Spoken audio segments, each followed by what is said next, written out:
welcome to the African Duchess show with your host Tumbidzai Mzopa from Zimbabwe in Southern Africa. I hope you all had a lovely day. To those who are waking up, good morning. Hello, everyone. Today the topic will be on prostitution. I hope you can all hear me. So we're joined with our two lovely ladies who are Gwendolyn Chipangura, our financial analyst, and Deborah Makumbinde, our medical health guru. So to start off, the definition of prostitute, like we all know, is whereby one offers sexual intercourse in exchange for money, or when a woman engages in sexual activity, and people engage in prostitution for various reasons. Oh, and by the way, men are now involved in prostitution, by the way. It's not just women who now indulge in sexual intercourse in exchange for pay. Men also, there are now male prostitutes out there. And this is one of a profession people can refer to as a sex worker or a prostitute. There are various ways to name this type of a profession, and in this profession, this one that has been around for over a century. It's one of the oldest professions, and sorry for that. It's now being legalized in many countries in Europe, like Australia, Canada, and other European countries that are legalizing this because they've seen that people can actually earn a living through prostitution or sex work. So, ladies, you can just greet the people and in the chat room before I show you a video that will help today's discussion. Thank you so much, Rumbidzai. It's once again an amazing pleasure to be online with you in this chat room today.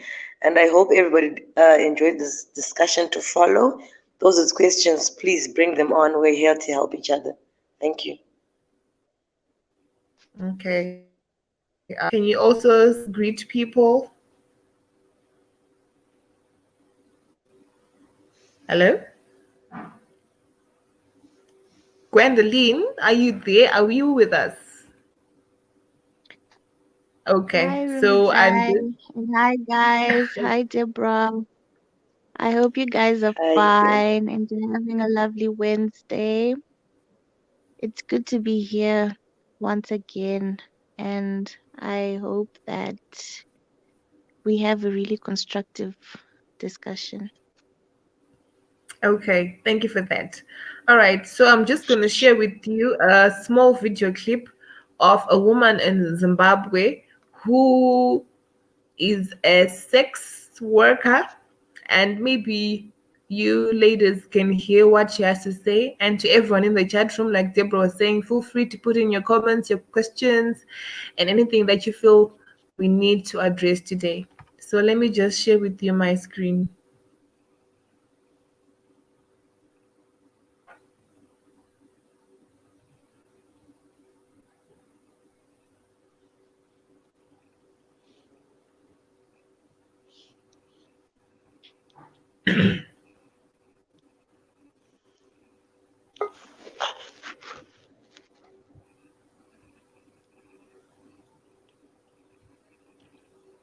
Okay, so this is a lady in Zimbabwe.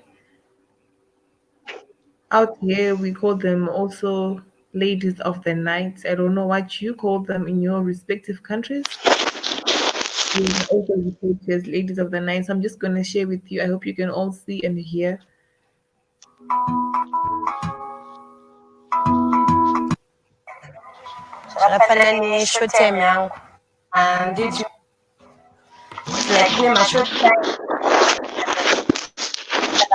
ndichingobhadharisa mari dzakasiyana siyana zvakafanana neshort time yangu inotangira pa5 years. Munhu akachema chema kana asina 5 years anondipawo 3 years ndomugana. Yeah. Night yangu ndinoita 15 years, inotangira pa15 years kusvika pa10 kusvika pa8 futi kana asina, and then ndikaenda naye kumba ndonomulimita marounds kana iri night.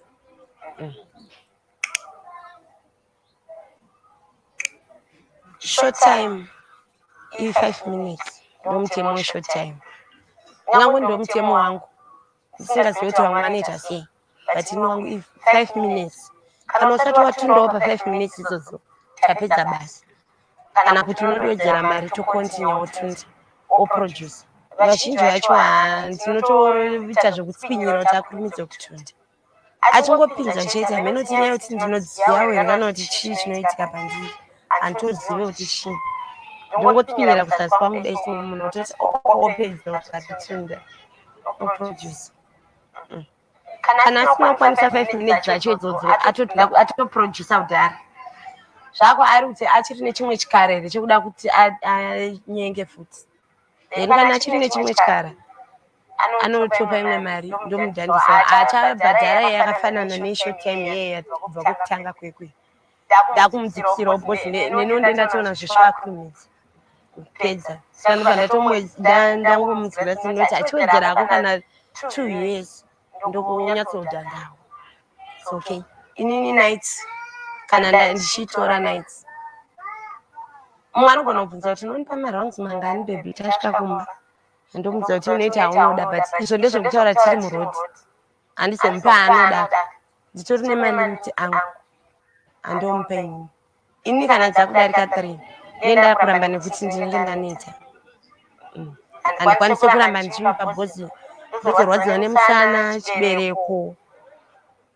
Zvinozondipa maproblems akawanda. Apa anenge andipa mari shoma isingakwanisi kundienda kuchipatara.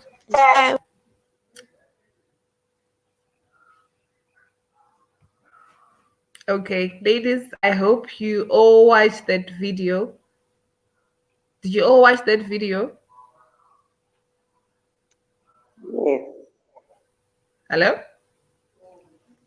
No. Yeah, we did. Yeah, you did. All right. So that was a sex worker from Zimbabwe in her Highfield who was speaking in terms of the rates she charges when she will be working and doing her hustle.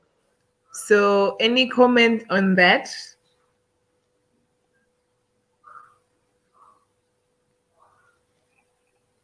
Hello?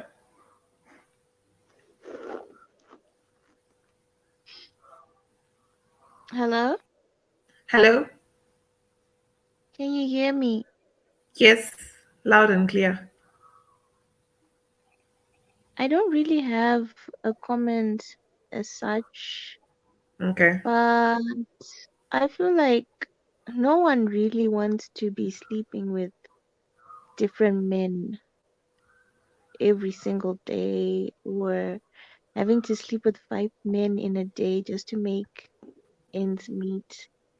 I feel like these ladies are pushed by certain things. It's different from a dribbler, like a dribbler in nature, those women that date 3 or 4 guys for financial gain. It's really different.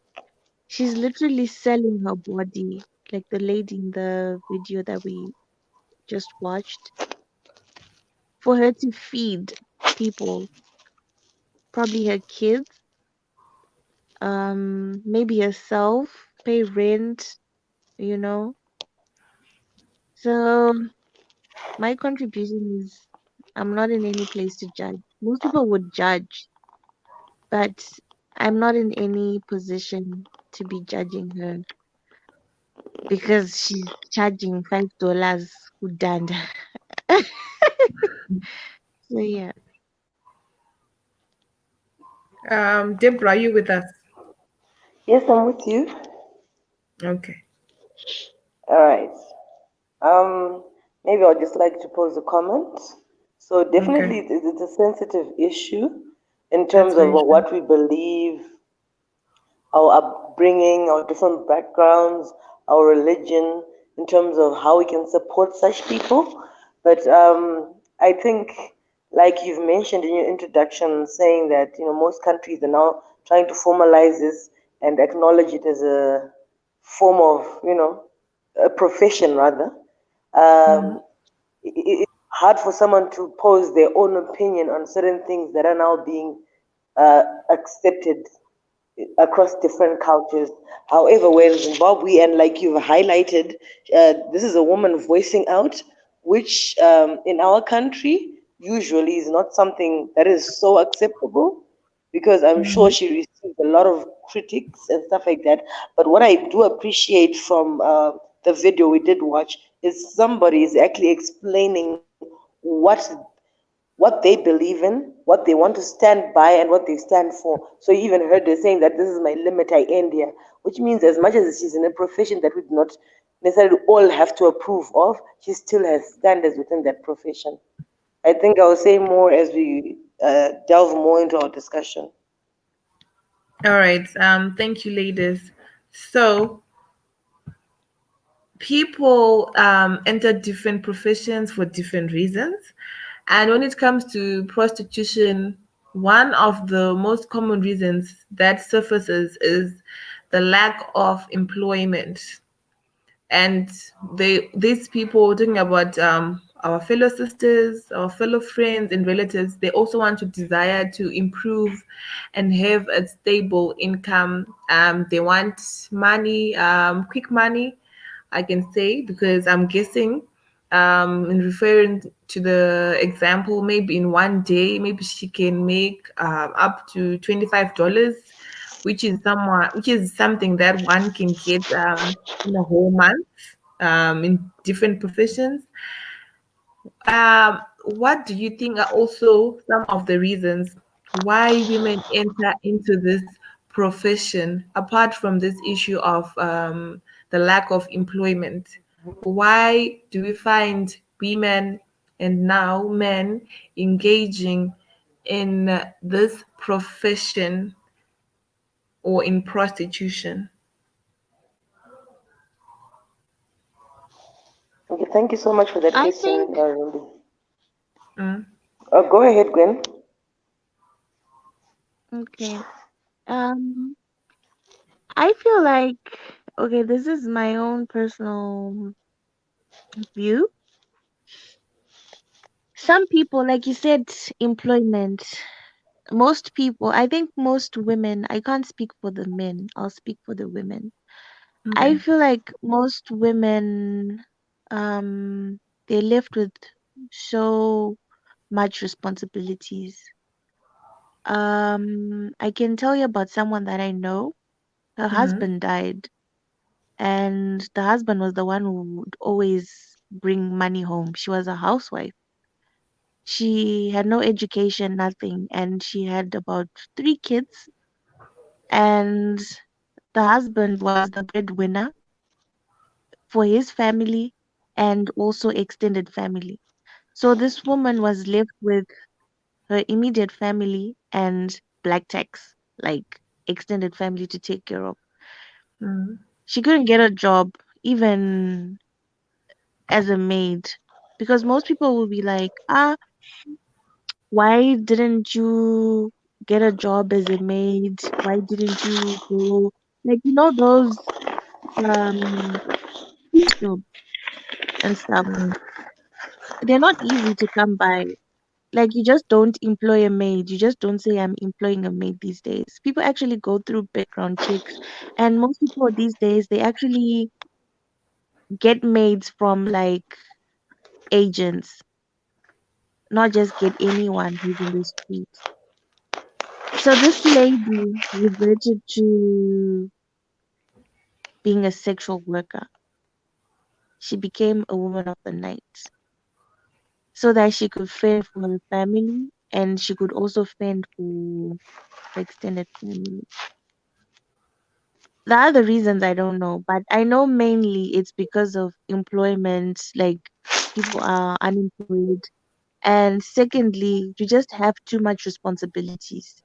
Because if you really want to look into it, you don't find young ladies who don't have anyone to look after being in the streets and selling sex. It's always the ones that have so many responsibilities. They've got like a lot of people to take care of who normally do this.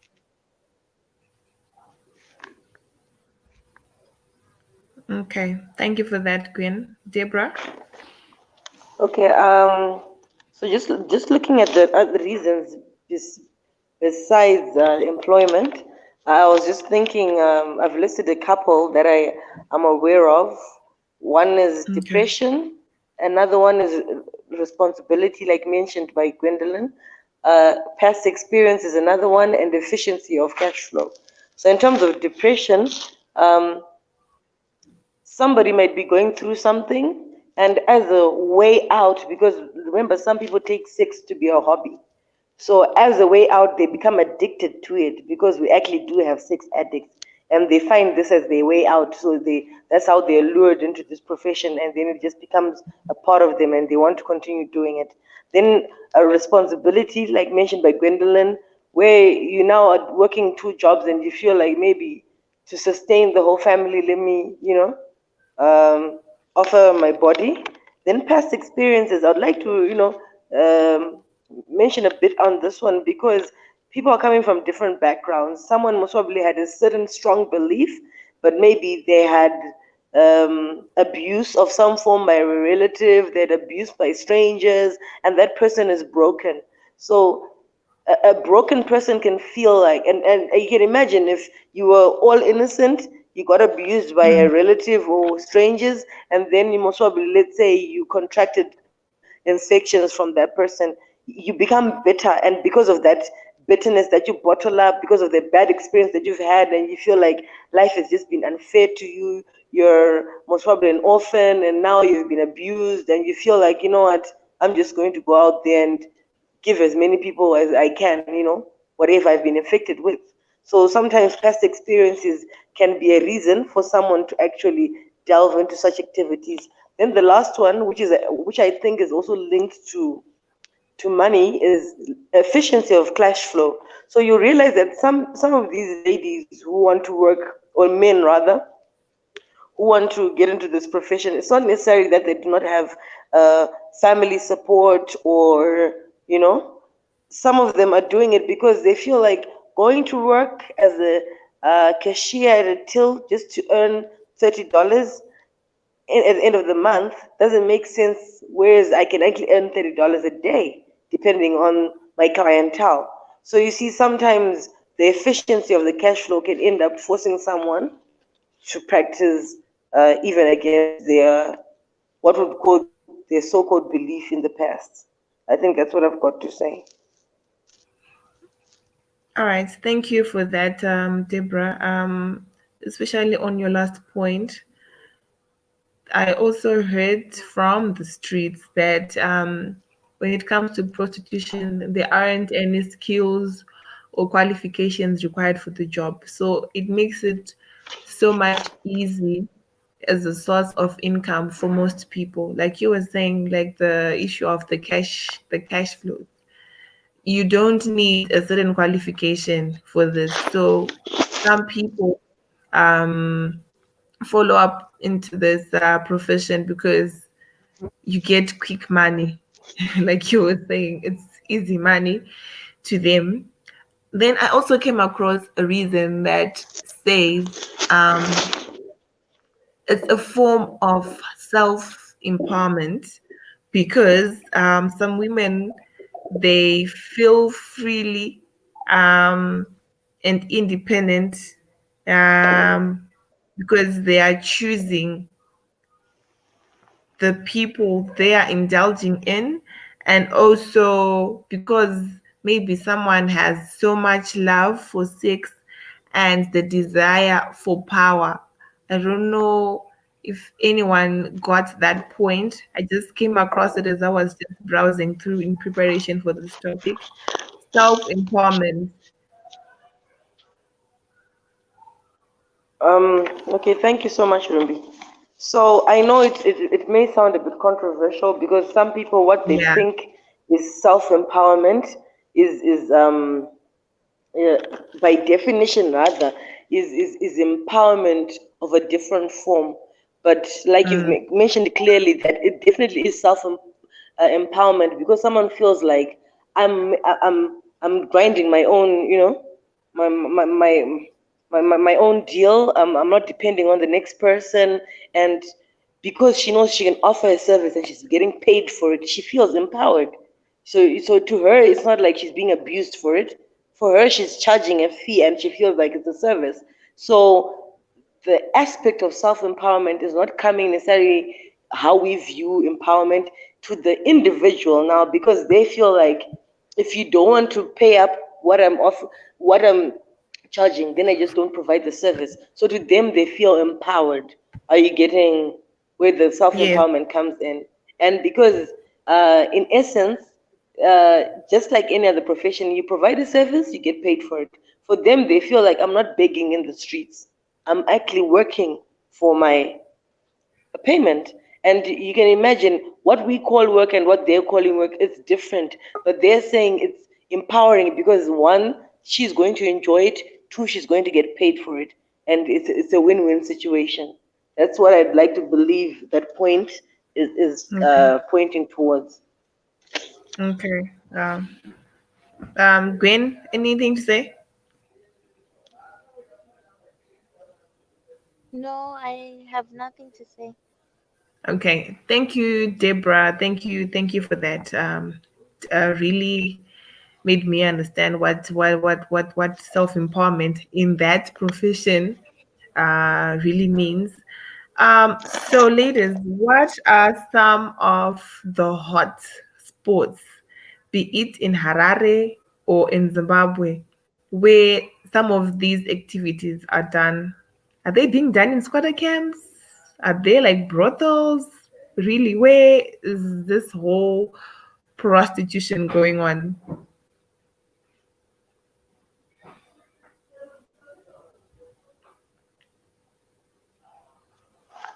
Hello? Yes, hi. So Mm-hmm. I wouldn't. I'm not sure if I'm going to answer correctly or There's no with the correct idea that answer you to had, it. but The answer is just yeah. I wouldn't know if there's well, in fact, there are hotspots, but what in my experience, rather, I've been working in the outskirts, so I wouldn't know in Harare the positions. But what I usually know is for where I've worked in mines, at farms. That's where it's usually, because I worked in Karoe and that's a tobacco area.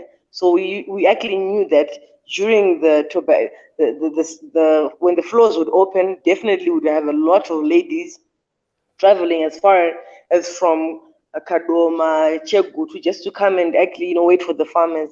So in terms of hotspots, where the money is, that's where you find them. But in nowadays, now I need you to understand that we can't really call them hotspots because as much as we have ladies of the night in the avenues and things like that, those are not the only hotspots because these days uh, prostitution has been taken a notch, a level up a bit. It's not necessarily. I mean, now we have what we call official prostitution, where I mean, in my experience, I've heard there are now pink houses, there are now contacts, and they don't actually have to go stand outside to sell their bodies. It's like there are groups that you're swallowed into, and you say, guys, I'm looking for a short time. Can someone who's close by, kind of thing, and it's now being done via the mobile phone. So you see that they're changing the whole game. They're actually making use of social media. They actually, and I mean, in Bordeaux, I know there's what they call a pink house, where it's full of guys and all these all the moms go there and just get their service and things like that. So you see, it's still prostitution, but it's now just a phone call away. So it's no longer just about hotspotting. It just depends where you are and which form of method are you using. That's what I've got to say. Okay. Okay. Thank you for that. It's quite interesting. A pink house. All right. Gwen. I know of I know the ladies who stand in the road. I'm not sure about these houses. Mm. It's along I don't know the street. I think it's Third, yeah, along Third Street near Northwold Flats. The ladies will be there. Some will be sitting pantyless and they like open their thighs when guys pass. That's like during the day. And During the day.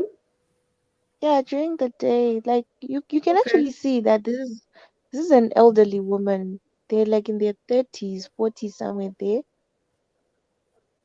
Okay. Then I know in the avenues close to Montagu shops, but normally it's in the evening that you'll see them around 8, from 8 o'clock upwards, 8 p.m.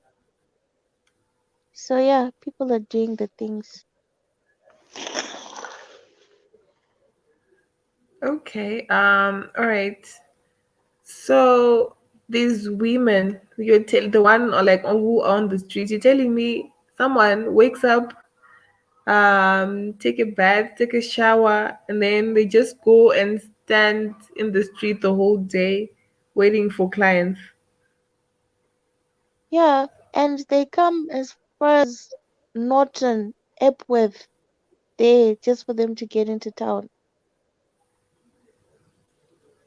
Wow. Okay. All right. Okay. So this is actually real. Deborah, it's like you, right? The same way you wake up to go and help out your patients is the same way they're also going to get money in this way. All right. Let me just go through the comment section. All right. Prostitution is not expected anywhere on the planet. Having sex with strangers isn't easy money. And having a bunch of strange men penis in you is not empowerment.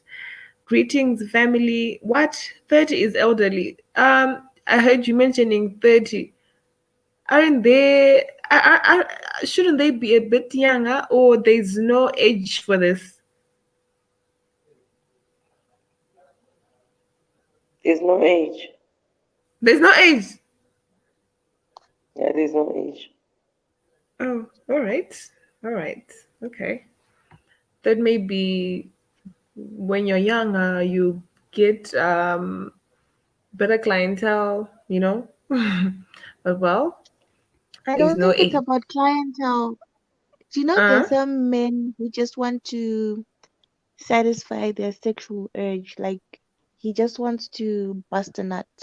He really doesn't care that you look pretty or you're wearing something that, as long as he has access to a vagina. So it's not about age.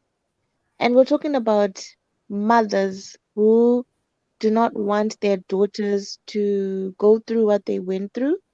And mm, these women, like what I'm telling you, a woman can mm, be 40 and she's in the street selling her body for mm. sex. It's not like she wants to do it. I'm not trying, okay, I'm trying to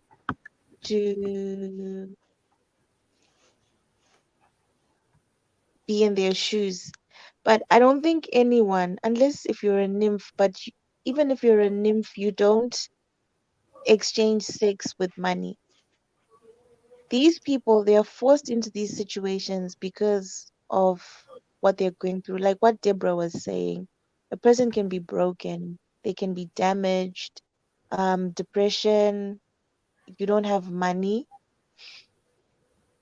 So if you see a 40-year-old, like if my mom, my own mother, if she ends up in the street, it means something is totally wrong.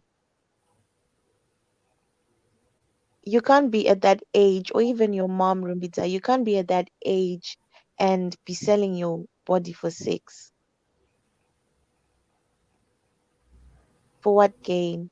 So some men really don't care if you're 40 or you're 50 or you're 25. They don't care. All they want is to satisfy their sexual urge. So yeah, I'll end there. All right. On that, I also understand that Africans, Zimbabweans, we are quite spiritual and all.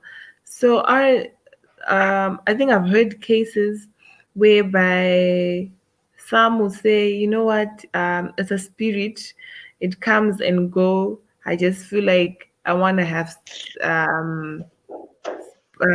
to have various men coming in and out of my body.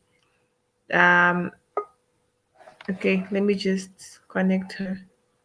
Okay, Gwen, I was saying, like you were saying that some of them they are forced by the circumstances or with the rate of unemployment and issues also to do with poverty and responsibility and black tax, but also other scholars would argue that it can be a spirit that drives you. I don't want to get all spiritual on the show, but yeah, we are Africans. This is part of our nature to be hearing issues like that. So, ladies, have you ever heard of this theory that, you know what, there's a spirit that drives me to do this? I don't want to do this, but it just comes and goes. Have you ever heard of this? Like being demonic. Something like that. I'm not sure. I guess. Yeah, this is Africa. They're mediums are that people believe in. But then I think people should be open minded. It's just the same as how a person when they're depressed, most African families or most African parents would be like, depression is for white people. It's not for black people. Like here in Africa, you know what they say all the time when there's something going on with their child or with anyone. They'll be like, these diseases or these conditions, they're only for white people.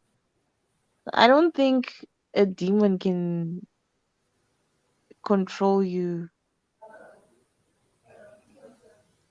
like that.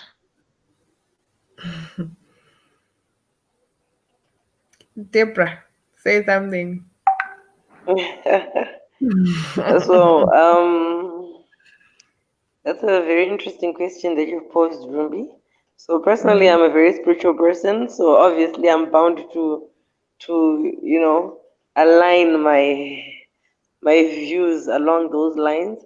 However, one mm, thing I understand about Africans is that whatever we do not understand, we usually give it a spiritual link, and we do not live in denial of the existence of these, you know, uh, other factors. So I would like to believe to some extent I mean, because you realize that I've met clients who say, when I mean clients, I mean patients who come to the mm. hospital, not as in. Let's Young make men. that clear. So I've met clients who say, look, I don't want to do it, but then just it takes over my body, and you're like, what takes over your body? So the thing is, because I'm not the one going through it, maybe sometimes it doesn't make sense to me, but I like to believe that the way because I mean, okay, taking a standard person in a day and most probably trying to check their sexual routine in one day, they'll tell you that after so many rounds, I'm just exhausted. But you realize that for someone, they'll tell you that I'm still on mom five, I haven't started. And I'm saying this because back in when I was in college, um, there's a time that we were staying close to town, and in one of the medical facilities there, and there was like one client who stopped. We were working as a group, and one client or one lady stopped one of the guy friends we were working with, and she was like, I've got. She actually says, I've got wait, there's a term that they use for people who drink alcohol. She said I've got sexual airlock, and all of us just stopped and looked. She, She's she said like it what? she said she had sexual airlock. That's how she said it. Okay. All right. And then we all just like we froze because we didn't understand what she was saying. Then she then explained it, and Shana, she's like, "Can I just offer you like she was offering this guy a service for free because she was saying the whole night yesterday I was up, but now it's like around 11, and I feel like you know what? It's been a long time before I've had any stuff. So can I just like you don't have to pay, just please come and service me." So you see, such kind of behavior is not necessarily normal to what we understand. So I'd like to believe in such a case, a person can be, operating under their own influence. I mean, to call Oh, it sexual airlock, we mm, know, I mean, alcohol, yes, but I mean, you know, mm. Okay. Thank you for that. Thank you for that, ladies. All right. So, what are some of the risks involved in prostitution or when you're a sex worker? All right. Let me pause on that. Wait up. Wait up. Let me just share back again the screen with our viewers and you ladies as well.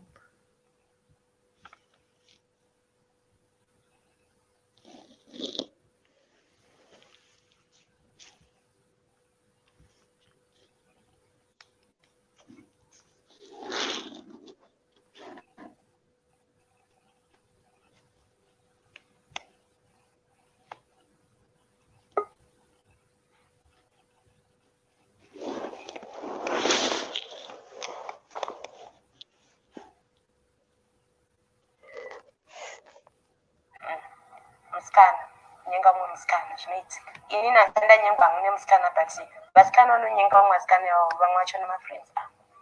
Ini nanzi mboda zvekunyengwa nemusikana because ndine mafeelings emusikana kwanisa saka tinotowanzoshandisa maprotector plus make sure aurare nemunhu usina protect kana asiri boyfriend yako or something. Unofanira kumeka sure kuti maprotect because muno muzimbabwe mune zvirwere zvakasiyana siyana. Kune siki dzeropa, kune siki dzemaconflower, kune siki yedrop, kune masiki akasiyana siyana. Saka unogona kutambira zvirwere izvozvo ukasaprotect. Paunenge munenge muchiita short-term pipe kana inaiti yenyu unofanira kuona make sure kuti wakaprotect here, kondom harina kutsemuka here, zvese zviri bho here. Murume akauya achiti aruda nyoro, even aine mari yakawanda handikwanise kuita nyoro naye because ndinotya kufa. Kune zvirwere zvakasiyana siyana, its like zvemadropa atataura aya HIV and AIDS unokwanisa kuibata. Zvirwere zvakangowanda wanda unokwanisa kuzviita because of protection. Unofanira kungoprotect, haufaniri kubvuma zvetiwa off kwamari yakawanda wotsaka ndakumupa zvakadaro nekuchiva mari because unongochimisa life yako. But mabasa eri tichiita kuti tirarame. Varume vanouya vachiti mablowjob, ndingatoshingirire kuita blowjob kana wandipa mari yakawanda. Its like mazuva ano muzimbabwe muno zvinhu kudhura. Ukandipa hako 300 years ndogona kuzvifosa pane ndisingada zero ndikuda nangochiva ukamari kakabva ndogona kutokuara futi but nesimba ramari zvinongozvitawo zvega. Ndina chandinowana hangu ndazviita zvinhu izvozvo ndingangosi. Okay. So I'm sure you can see that she knows some of the health risks involved. My question was, what are some of the risks involved in prostitution or when you're working as a sex worker? Well, she might have highlighted some of the health risks that are involved in this, but the risks involved aren't just health related. There are various risks that come with this profession. So maybe you ladies, you can add on or subtract on some of the risks that are involved when when you work as a sex worker.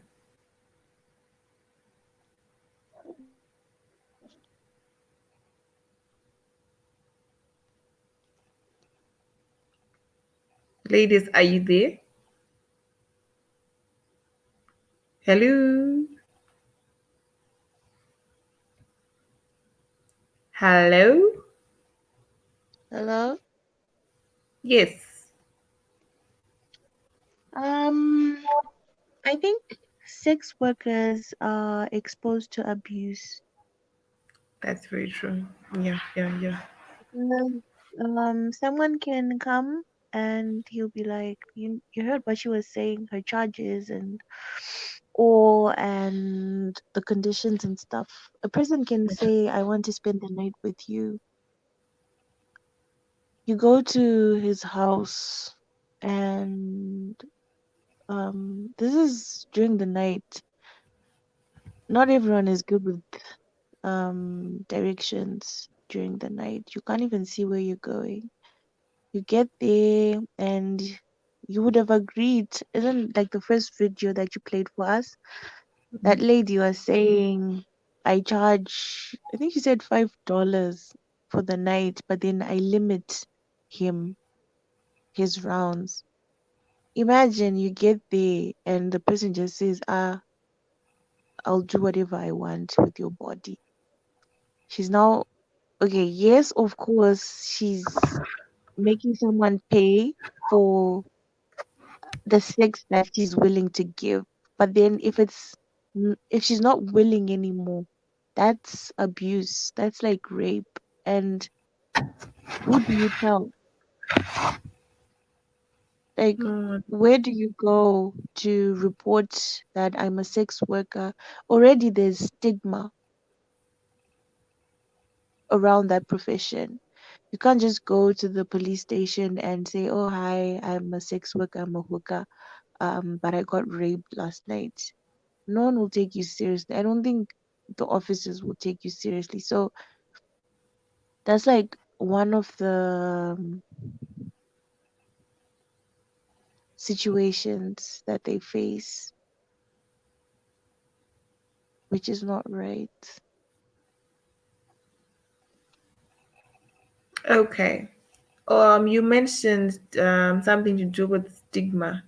So from the video, you could tell that she knows some of the health risks associated, like the STI, the sexually transmitted diseases like the syphilis, gonorrhea, the herpes, and all. But with the issue of stigma now, when you go to the doctor, they will ask you exactly how many partners you're involved with. Um, at times they can ask you of your profession, and it's not every day that one will admit that they are a sex worker. Okay. I was saying it's not every let's put okay, let me just add this ladies back. All right. Welcome back again, ladies. So I was saying when Gwen was speaking on the issue of stigma. Okay, Deborah, when you left, what were we talking about? We're talking about risk factors Okay. aside health issues. All right. Yes. So, Gwen had mentioned the risk in terms of abuse. That lady was saying, let's say after 3 rounds or 4 or whatever, I can't exceed. My body will be weak. My body will be tired. So you can't report such to the police because already you're a sex worker. So imagine going to the police and tell them, you know what, I was raped, and at times you don't even know where you went with that guy. You are not good with the directions, whatnot, so you're exposed to a lot of abuse. And also generally, because of the stigma around prostitution, no one will take you seriously when you report your case.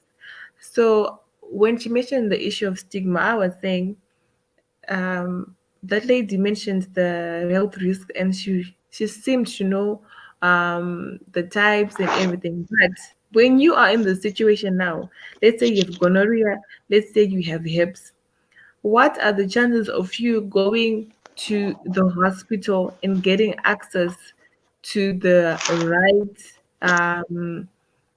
prescription, to the right medicine, and to the right solution or the cure for what you're going through? Because I understand when you go to the hospital, the doctor, they will ask you your sexual patterns, they will ask you all that. But now, with the stigma going on around, how are these women, are they getting access to, do they have the same chances of getting access to health like you and me, or like, or the next person, considering the stigma around prostitution? Okay, thank you so much for that. So to answer your question, um, there actually is an NGO called SESHA that works with sex sex workers, and it's there solely for the purpose of providing ARVs, providing treatment, and they're doing this at no cost. So this organization is there to sort of provide treatment for STIs at no charge for whoever comes out to, to bold. They say, look, I'm a sex worker, this is what I do, and they are happy to treat those clients freely, because they're saying if we do not treat these clients, they're not going to seek a medical care. They'll just go back into the community and spread that infection to 10 more people. So instead of then having to battle with medication for 10 extra people, why not deal with just the source? So I know that in terms of healthcare, um, they actually do have access to that. However, not all of them, obviously, because Sesha is not necessarily at all over the place, but it's at most governmental hospitals, obviously the big ones. You'll find the Sesha department there, and they're helping sex workers along with all other issues. Then maybe just to mention another risk, I like the fact that Gwyneth Mm, mentioned a stigma. I was just going to most probably add discrimination. The risk is you'll be discriminated in the community. So the discrimination is not necessarily at the clinic where you're seeking healthcare, but the discrimination is within the community and the society that you're living in. So that's where the biggest hassle is. So they don't want to be seen at the clinic, because if the villagers or if the community members see them at the clinic, they're the ones who talk, not necessarily the health care providers. Then when it comes to abuse, there's also an element of violence, because I mean, uh, I'm sure you've heard stories where there are fights over money and things like that, or an mm, unhappy client, or she was underpaid, or someone promised a certain payment and then at the end of a round they did nothing. So there's also a lot of violence, and obviously you risk having deformities on your body, or losing a tooth and things like that. These are some of the they may seem like minor risks, but they're definitely risks, because you see this person after such a violent experience, they remain emotionally damaged, and you see that's a risk, because whatever you've been through, any kind of abuse, like you've mentioned, let's say they can't report saying that they've been raped, but you see an experience of rape, no matter how we say sorry and want to understand, you can never get it out of your own head, and it will keep replaying. So you see, it now eats that person up emotionally, and it can even lead to depression and a whole lot of other things. So besides the job that they're doing, they are also, I mean, at risk of getting any other, emotional breakdown, like a standard human being. I think that's what I've got to say. all right. Thank you for that. And also, maybe just to add on some of the risks, there are people out there who are really violent. I'm sure you've seen women are getting killed and raped on a daily basis in our neighboring country in South Africa. And also, I think some of these sex workers as well, they end up getting killed.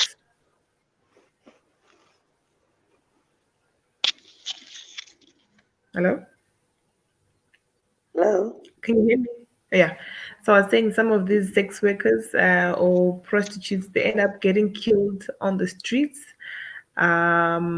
over it can be a disagreement or just predators who just wanna um, looking for women or who are quite vulnerable.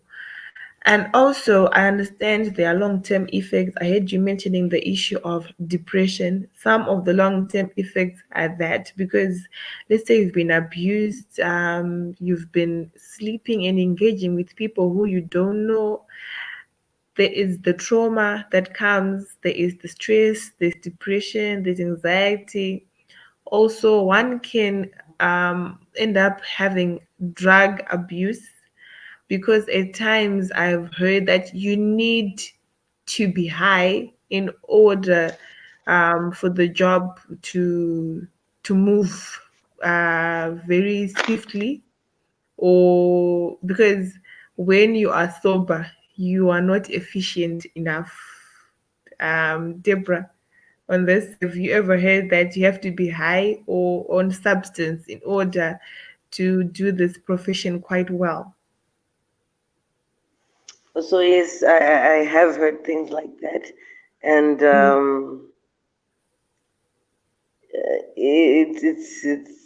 I can't say it's true because that would mm, mean I've got first hand.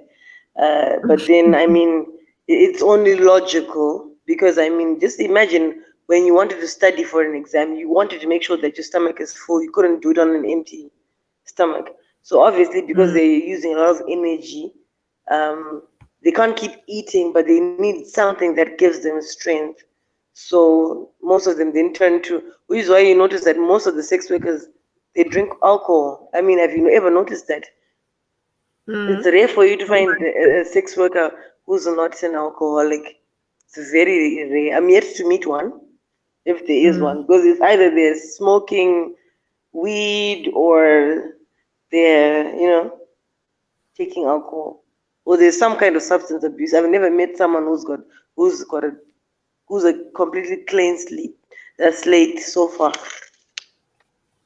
Okay, thank you for that. And also, there's in the long term or in the long run, there's also greater risk for self-harm, some also suicide, and also some they have nightmares because at times they are replaying what would have happened, and over time, before you know it, by the end of the year, let's say you were sleeping with five people in a day, so you can multiply that by 365 days, and you can, you know what, by the end of the day you'd have slept with 1,000 and something men. So the trauma itself, these are some of the psychological effects that could happen, or that these people could encounter in the long run. So I understand at times these people they want to have families. Some of them, these are people who want to take care of families that are already existing.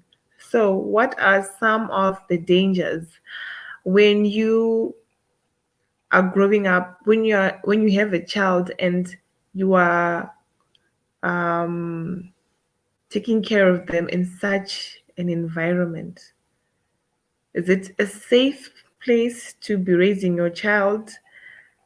Because some of these brothels, these are like your homes that you turn into a brothel, but well, you have your families staying there, or maybe your child sees you coming in and out with different men, or at times your child can even see you on the street. So, how is it now for the child who is growing in such an environment?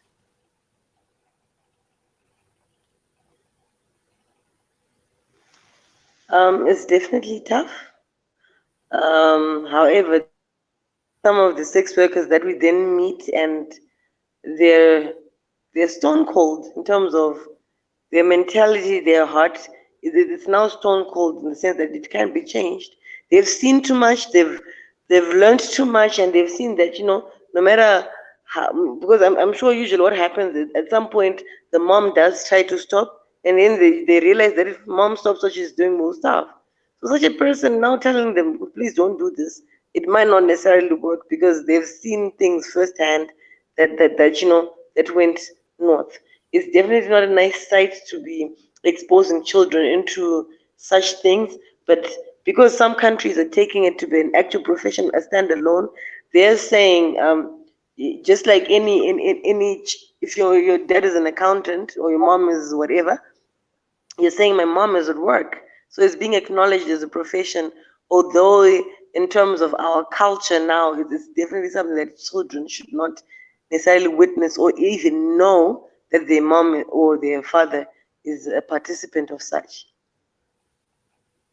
Okay. Also, does it affect the child's level of confidence or self-esteem? Also, their trust in their parent or in their guardian. Does it affect them like mentally or psychologically? It definitely does affect them both psychologically and mentally. However, the impact is different based on different individuals. So something can have a very negative impact, but if that child is a strong-willed and is most probably he's got the leader kind of mentality, and they don't look at it in a bad way. So you see, everybody is getting a glass half full of water, but the perspective or the individual, how they take it, they can either comment the glass as half full or half empty. So it's now dependent on individuals, but definitely their effects, both psychological and mental. Okay, thank you for that. All right, then moving on to I think one of the last questions of today's session. If you're tuning into the African Duchess Show with Rumbi Time from Zimbabwe and Southern Africa, and the topic of the day is on prostitution. Okay, so moving over to one of the last questions of today. Um, is there a life after prostitution? Let's say you decide to stop. Can you live a normal life like any other person? Is it a normal transition like me today? I can decide, you know what, I don't want to sell properties anymore. Maybe I want to work in the administration and I can just move from one job to another. How is the life? Can one get or live a normal life after prostitution?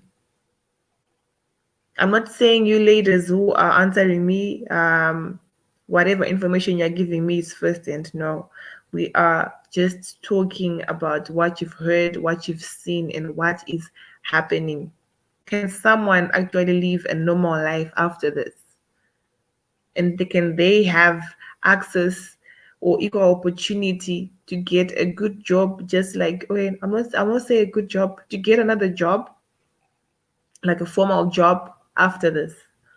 Or there is no exit, or there is no life after this? So, in my experience, I know a couple of people actually break out of the system and then, they settle down. But in my experience, there's usually a pushing factor. Either the individual is now just tired and they want to change, or there's something propelling that change. Most probably they've met someone who's saying, look, I don't want to leave you here. Can you please come and be my official small house? Or I want to marry. I mean, we've heard stories, we've seen movies and things aligned to that. So those things can happen, but they only work if you're going to stick to what you believe, or to stick to whatever is motivating that whole change, to say, I no longer want to be this. I now want to settle down and be decent. So definitely they will meet hardships in terms of, depending obviously on their popularity. People may say, ah, she's going to relapse. She's just saying this, but she's going to go very soon. Because people expect us to fail, so to say. But if whoever decides that I no longer want this life, I feel like we've got power over our own lives, the direction it should take. Thank you.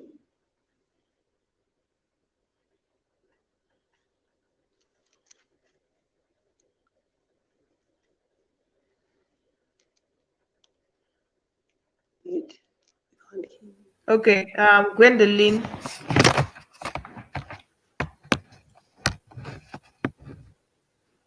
Gwendolyn, are you there?